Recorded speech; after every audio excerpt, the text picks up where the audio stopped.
I want to ask you this, is that in the past you have spoken about the problem of Texas balanced budgeting. You have made some attempts in the state legislature to have some honesty in budgeting, but those attempts were thwarted. I want to know, what are you going to do in the Senate to make it a different approach than what was unsuccessful in the House in order to keep them from kicking the can down the road? Well, thank you for the question. We do have a constitutional requirement to have a balanced budget, but it hasn't stopped accounting ingenuity. We have $3 billion now of dedicated funds that we use, what I call a Wizard of Oz bill, the consolidation bill, to wave a magic wand over, and we undedicate all those funds and then use them to balance the budget and to fund other projects. I believe that's wrong. We fought a war over taxation without representation. That's taxation with misrepresentation.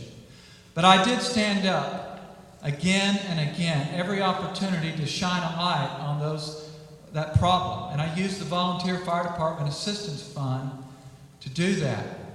And in this last session, for the first time in over a decade, all the funds that we tax, all the monies that we tax on farms, homes, and ranches will be appropriated and used for volunteer fire department assistance, where in the past, half of those have been used for other programs. And so the way I'll do that in the Senate is I'll work with the leadership when they're right, and my colleagues, reach common ground, but when they pull shenanigans, I'll highlight that.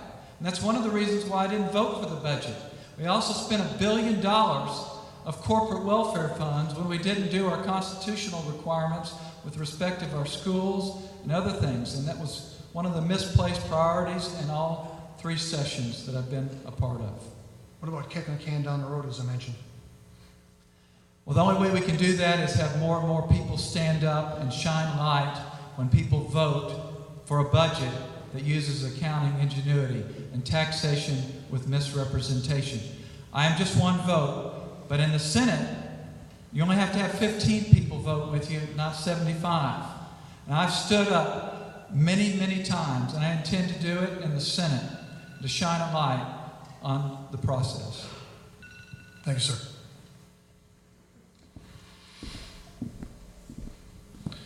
General Brown, question is, where do you stand on Obamacare?